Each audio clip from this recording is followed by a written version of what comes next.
Well, hello everybody.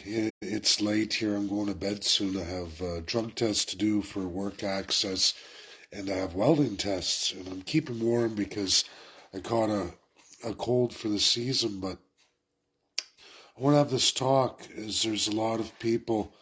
I get it, the messages, and a lot of people that seem to think that they believe they're fighting for freedom, but they're not.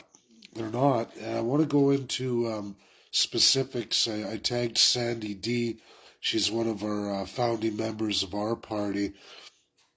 And I want to explain something to her about what's transpired here with Bob Beaulieu and Arthur Pulaski and the Alberta Independence Party. And I want to even go a step further and go back in time into Alberta history. It's for all Canadians and all First Peoples. It's an education free on political science, as it really is.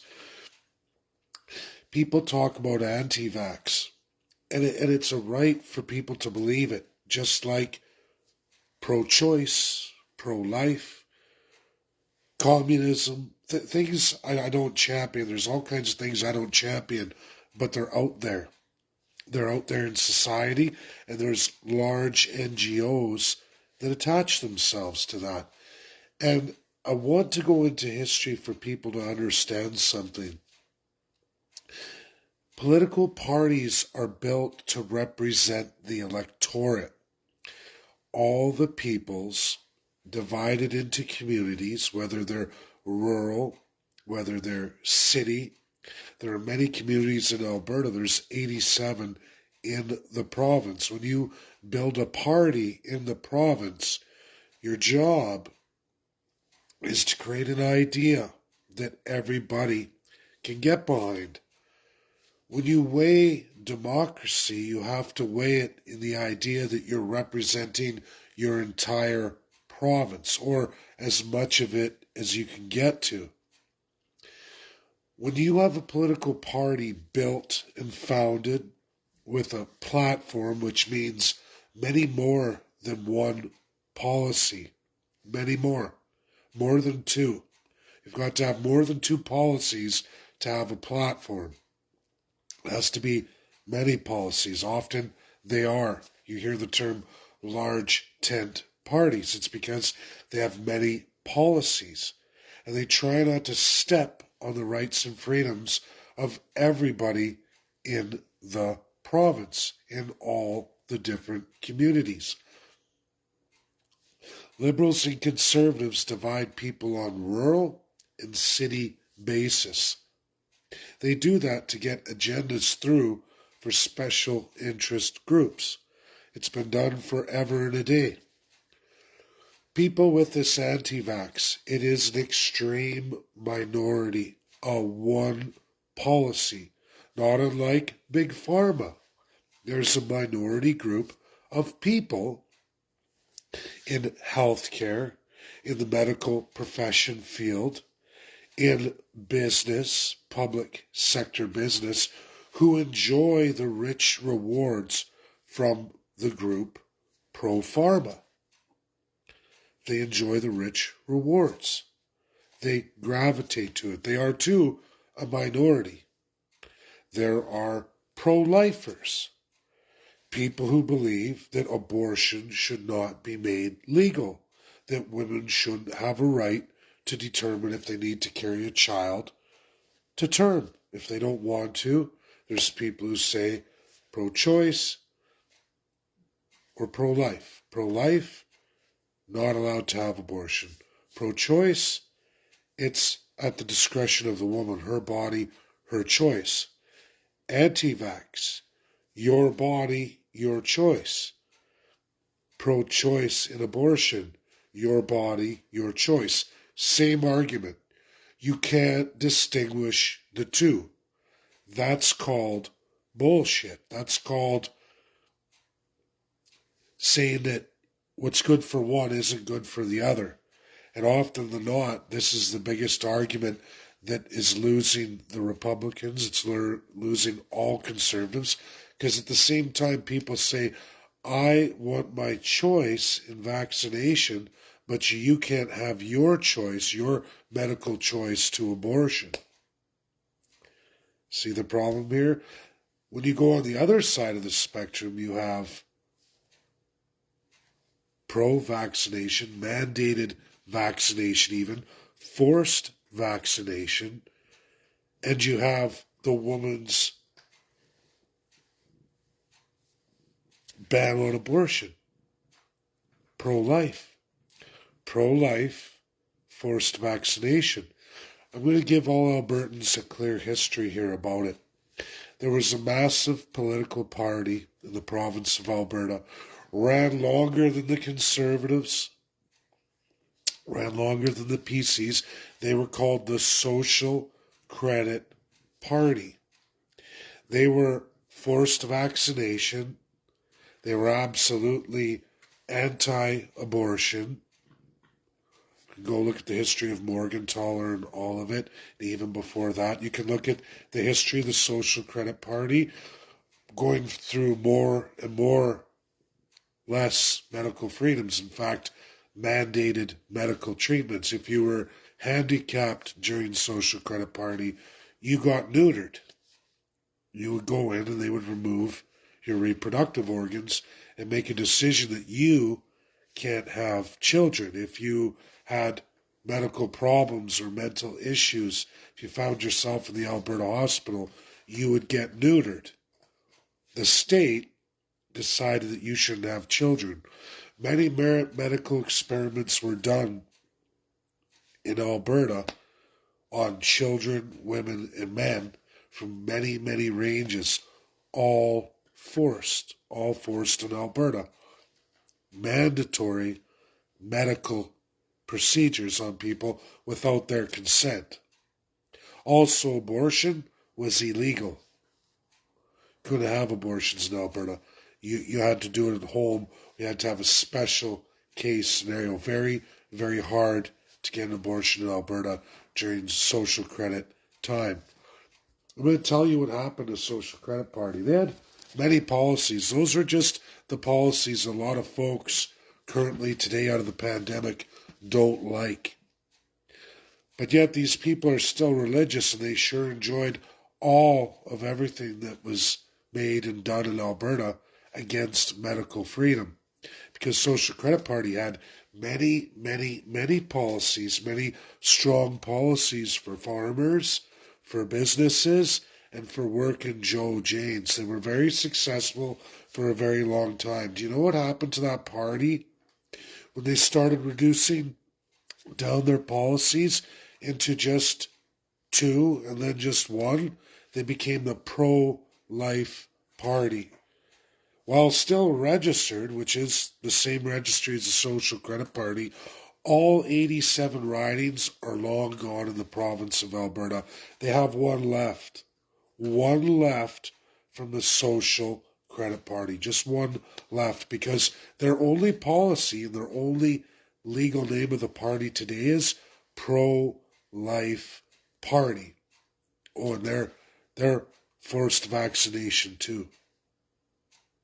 Forced vaccination, mandatory medical procedures, and pro-life. Those are the extremes you have, folks. You can't have one without the other.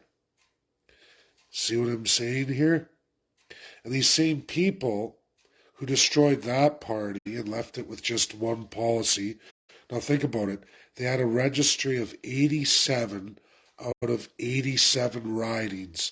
They had more than 24 policies that were very successful for 4 decades, more than 4 decades.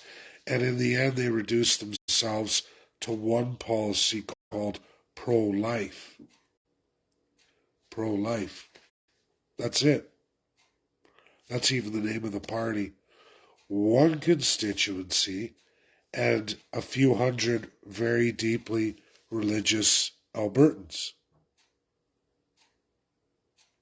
The same deeply religious Albertans that are now in the Alberta Independence Party that is going anti-vax.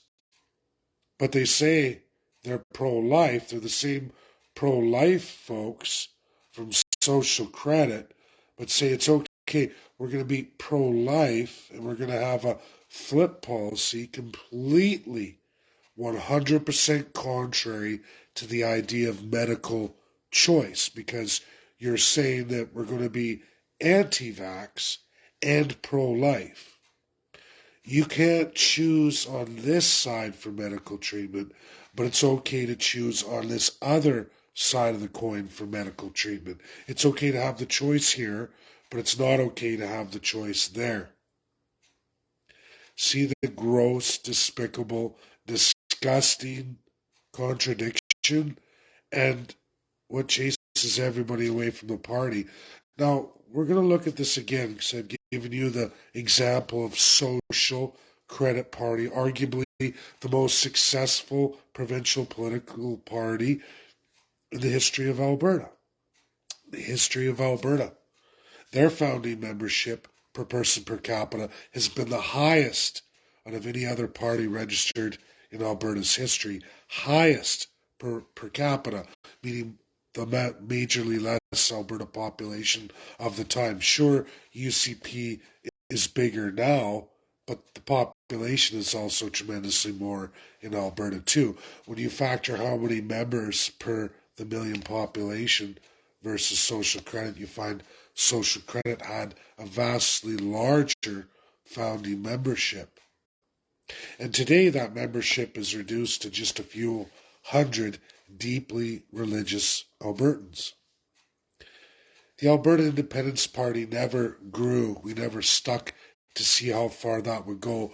But in 2019, there were 67 out of 87 candidates on a multi-policy platform for independence. It gave to the cities, it gave to the communities, it gave and empowered the taxpayers, it gave and empowered business owners, farmers. There were 17 policies for everybody, an oath of rights and freedoms. I am not saying the party was better then or what it could be now. The point is, like Social Credit Party, from 87 to one constituency, Alberta Independence went from 67 constituencies down to currently 10. As I see, it might even be less. It might be 8 officially by the election period. What happened to the 67? Where is Edmonton? Where is Calgary? Where is the other 27 rural communities? They all had MLA candidates. They all had electoral CFOs and could have easily crafted the rest of the board with their 30-person signature drive. That's another thing Albertans don't know.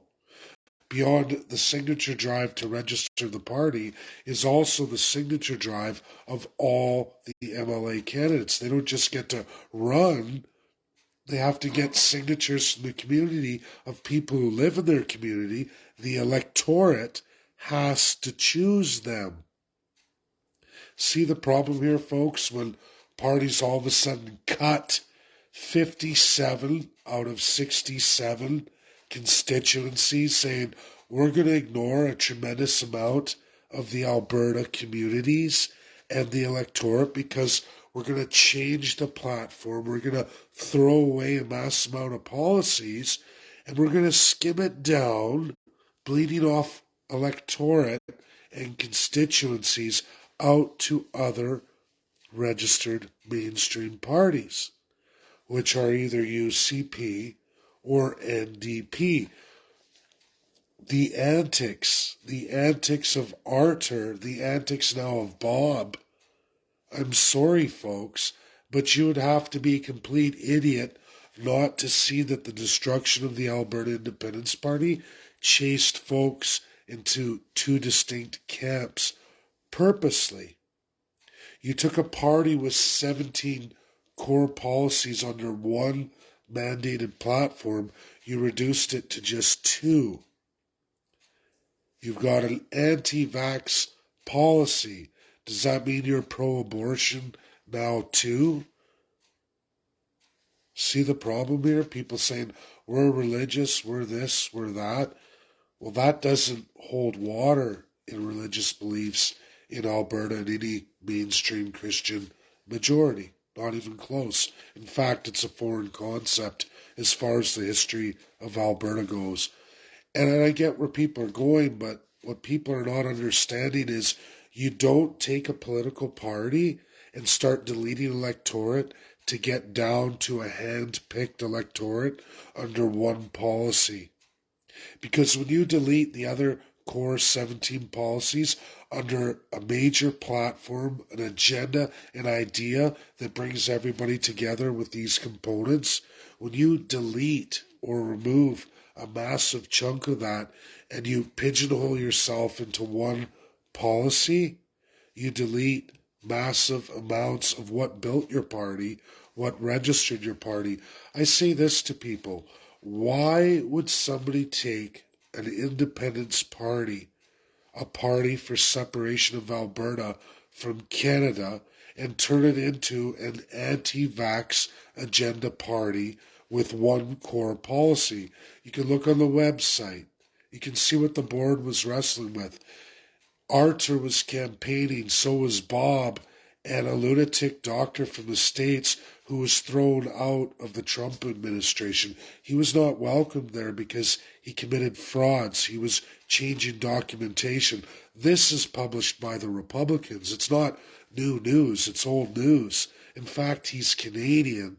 He graduated out of McGill, another loyalist who did serious damage to the Republican Party and was not supported by the administration. They took the CDA reports and altered them. He physically did that. He did not do any medical trials or clinical trials. That's not what he does. He interprets the data, and then he began manufacturing or completely deleting data from the clinical trials, from the evidence, and making his own narrative to suit a political agenda. Of course, he got fired. He got removed. He even got kicked out of his university. Of course, you're going to get the toss. Of course, you're going to be removed. I don't know why people don't understand these things and these issues. Bob, this doctor, there's others who just want one policy, one narrative, in a belief that that represents an entire province, all 87 ridings, when clearly it doesn't, because you can see it. Where are all your candidates? What happened to the 67 electoral districts, the constituencies in Alberta, who ran registered CFO, registered signature drives, money registered? Why do you not have those in place all these years later from 2019? In fact, it should be easy, folks. I did it in less than a month's time running up to the election period. In less than a month's time, we achieved that on a 4-month sprint before the election. And you're telling me that over the course of 4 years, this party, these supposed leaders, these pro-democracy people, couldn't get more than 8 to 10 candidates? Lost all the electorate that built and founded the party. They don't even know who's registered. They couldn't even pick up the phone and call Elections Canada. Alberta. They couldn't even pick up the phone and get the name of all those who built their party. In a much larger democracy than the current joke democracy that they were running today, on the hopes and aspirations of church groups inside a very select few. When I say select, means they hand-picked which constituencies they were going to use and which groups they were going to use, and threw the rest away. Rule by minority? Does that sound democratic to you folks? Political parties do it all the time. They're not the first. I watched Derek Fildebrandt do it too. He wouldn't run any candidates. I've seen many, many parties only run a handful of candidates. Why do they do that? Because they work for the other bigger political parties. They're actors in place getting paid to hold on to fringes of other bigger parties. That's what they do. Chase so much of the electorate back to the bigger parties. It's been a game of the multi-party system forever and a day. You can watch all the money exchange hands. I've seen it over and over and over again in many, many decades just in Alberta politics alone. Folks, this is political science. This is reality of the system we live in. And it's the treachery of people. People, do you think, oh, they're great, they're wonderful. How is it great and wonderful if somebody takes 17 policies or 30 policies, guts them, erases them, sticks to just one or two, and deletes all those who got them there?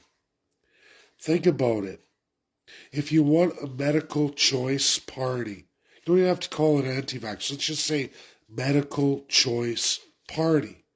Why not make the Alberta Medical Freedom Choice Party?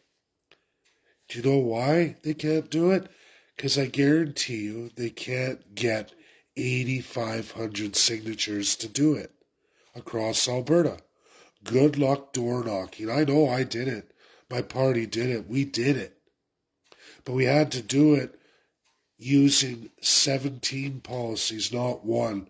I promise you, if you go around and say, help me register my medical freedom party, you're not going to get your signature drive. You'll get probably 20 doors for every one who'll even entertain talking to you. You'll get 20 doors slammed in your face. That's the truth. You'd probably spend more than a year going all over Alberta, knocking on door, knocking on door, knocking on door. If you don't believe me, look at the pro-life party. They didn't door knock to get any signatures. They created themselves out of the Social Credit Party down to one constituency, one registry, and only a handful of members. A handful, a small fringe minority, extremely small in various religious organizations, very small church groups. That's all they have. They can never get 87 electoral districts under their belt, 87 constituencies registered in the province of Alberta. Can't do it. Just like the Liberals struggle outside of Edmonton and Calgary. They struggle. Very few rural ridings will entertain even their limited signature drive to bring forward candidates and have a successful CA. That's the truth. If you don't believe me, go try it. These groups don't want to go do it. They don't want to put in the work.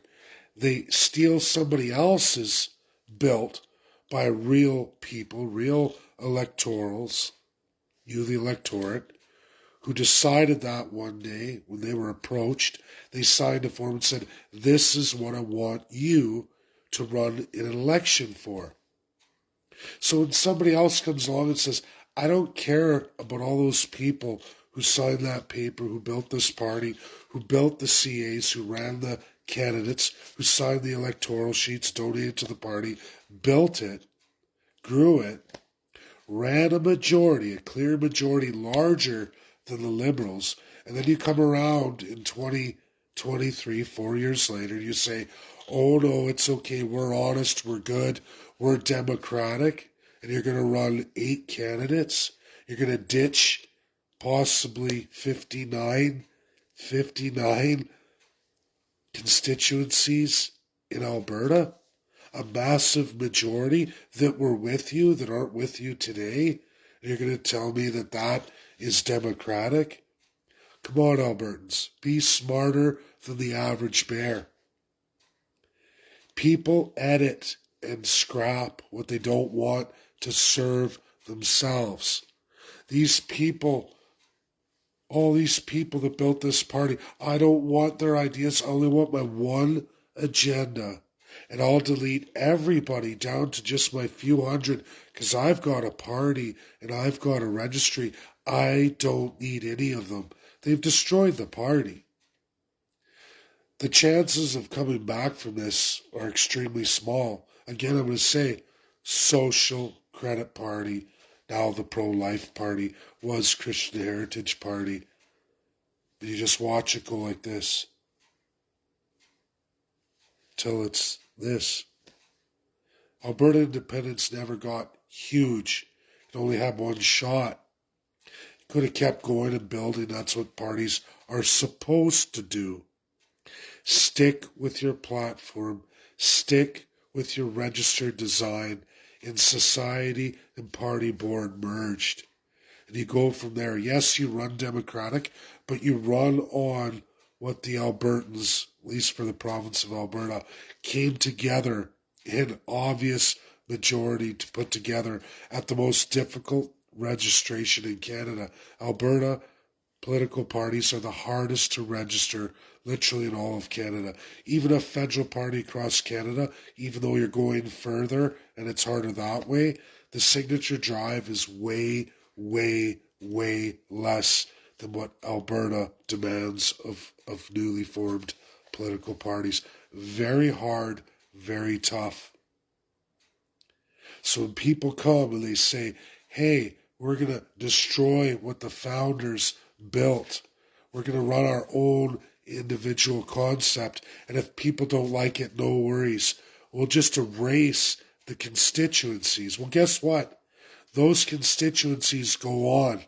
Whether you erase them or not, they go on with all the other political parties. So it was actually these actors who chased electorate for Alberta independence back to NDP or back to UCP. Pick your poison, because there were two distinct groups there that went at it right in the campaign period to send the masses running, to try and tip scales in favorable directions. And it wasn't Christian. There was nothing Christian about it. Because again, I'm going to say this. You can't be pro-life and anti-vax. They're two contradictions. You can't have medical choice freedom for medical procedure in one aspect and then turn around and say, oh, but you can't have it here in this other aspect. This is what people don't understand or choose not to understand, or they're taking that delusion of crown and saying, the crown is mine to have. I'll decide how it's used. I'll take the power when I want it, and when I don't like it, I'll squish somebody else. Except for the problem is when you're no longer a majority and now you're in a minority, then all of a sudden you cry and say, don't make the crown, you don't use the crown on me. No, I'm a minority, help me. But when you were a majority, you had no problem removing for nearly 50 years in the history of Alberta all kinds of medical freedoms for so very, very many, including mandatory vaccination, folks. Alberta's had a long, rich, deep history of forced vaccination under the same folks who said abortion is illegal. That is truth. That is real history. And we have a serious conundrum right here before us in Alberta. We have a lot of criminal activity between Danielle Smith, Rachel Notley, clearly now Bob Bouillon. I watched his video 9 hours ago, made me want to puke. Don't even want to have nothing to do with the guy. Don't even want to be associated with him anymore. That's where I'm at. I hate autocrats. I hate liars, cheats, and thieves. Arthur, that came out, yep. I had high hopes for Bob. He's a smart guy. But again, caught, busted, red-handed. Trying to pretend a victim, trying to pretend a democracy. He destroyed the democracy of the Alberta Independence Party. Him and Arthur and all those in that group, they infiltrated, they destroyed. And folks, Social Credit Party, boom, boom, boom, by same similar individuals with deep, strong ties to the PCs. The PCs have deep, strong ties to Danielle Smith and Rachel Notley in Alberta. Both of them. Rachel Notley crafted the UN Convention on the Rights of a Child for Brian Mulroney's PCs. Grant Notley's daughter, NDP Premier. Danielle Smith crossed the floor of the PCs, sold out all religious folks forevermore. Ralph Klein signed it away. Danielle Smith apparently created the Wild Rose Party to stand up against that, would remove all that, the WEF, everything, way back. But she crossed the floor. Now she's got liberals running in her party, UCP. The director of the Liberal Party of Canada, strong ties to Justin Trudeau, is now UCP candidate for Edmonton Senator. Wow. Liberal Party of Canada. Normal, I guess. People don't like the truth. People want to run from things. People want to get their narratives. They want to force their will, often on majorities, or if only they could abuse the next minority. Don't do it to me, but I'm going to do it to somebody else. That's why we came up with the Oath of Rights and Freedoms. I understand the idea of anti-vax. I understand the idea of people who want to do the vaccine. People have to accept that. That's not a policy. But it shouldn't even be an issue to force people to do things they don't want to do or procedures they don't want to do. I agree with that. Under set limits reasonable people craft in a constitution. I don't think that it's really out of the realm of normal for people to say we should allow people with AIDS who deny it exists, say, oh no, I don't want any treatment, I don't believe in AIDS, I think it's fabricated. And there's people like that. And those people ran around infecting many, many people. It's now in the criminal code. If you infect somebody knowingly that you have AIDS and you go out there and you're infecting people, you'll go to jail. You'll go to the full extent of the law as though you were shooting a person with a gun. That's how they treat you now. And rightfully so. We need to craft constitutions to distinguish between reasonable and unreasonable, and not leave it to crown colonial politicians to politicize it. That's the power of constitutionalism. It's having many, many thousands of policies worked out all at once, so they can't be politicized. So they're codified in law, and nobody gets to breach that. Then politicians are stuck with rules of governance, how to govern, and accountability. You change your country vastly. All of a sudden you have politicians serving you, the people. That's how it's supposed to be. But in Canada, that's never been the case. Parties who design that way get infiltrated, get destroyed, their platforms extinguished, and the corruption sets in, and people send people right back to the crown. That's what they all do. Whether it's through extortion, whether it's through money, greed, corruption, all of it, it's all there. We have to change it. That's my video. I hope I educated people. Sorry, I'm very congested. I have a head cold and doing the best I can here. Okay, guys. Share. It's invaluable information. I hope this makes sense to people. I hope I've enlightened people. Because we can go across Canada, every province, all through the federal government, every federal party. They all do it. Maxime Bernier, go on and on and on. The environmentalists of the Green Party, oh, it's all there. It's all there. They're hijackers. They're there to program and propagate, get people running in one direction, force the mainstream parties to exact more toll on the people. You the subjects, you the savages. Bad news 2 hours ago. I'll leave you all with this. We had Mary Simon. It's going to come with me April 14th and 15th. I have much work to do with Russia and the whole UNSC. I don't just Russia's president, but I'm going to use her presidency through Colombia. But Mary Simon, Governor General of Canada, and Roseanne Archibald, National Chief, are trying to get all the chiefs to reaffirm with King Charles III their absolute knee bent to the Indian Act. The idea that Indians are savage people and that somehow the crown must be bestowed on Mary and that everybody, all the chiefs, should respect her as the crown.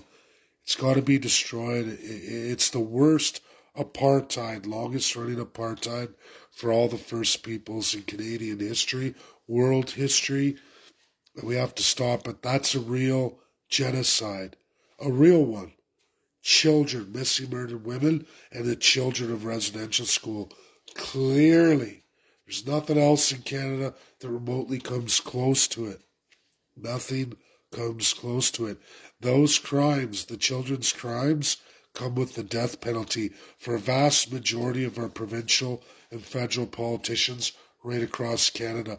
Many are still living today. That's my video. Share, share, share.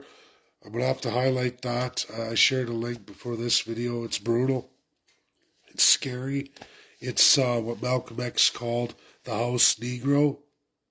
The house Negro loves the master. The field Negro gets whipped. The house Negro is there to hijack any movement from the field Negroes. He goes in tremendous detail about it. Goes into tremendous detail about the wits of the master and how he uses the house Negro to keep all the field Negroes in line. Field Negroes hate the master, but that house Negro sure loves the master because they get the best of the best. That's Roseanne Archibald. That's absolutely Mary Simon. Grew up silver spoon. Hudson Bay Company. This woman is not your Indian. She is not. She may have the color, she may have the ancestry, but she is silver spoon, highest level of crown, worst of the worst, a destructive force of the First Peoples today. Scary indeed. And if Canadians allow this to go through, I don't know, time to find a new country because this ain't it. That's my video. Share, share, share. Bye now.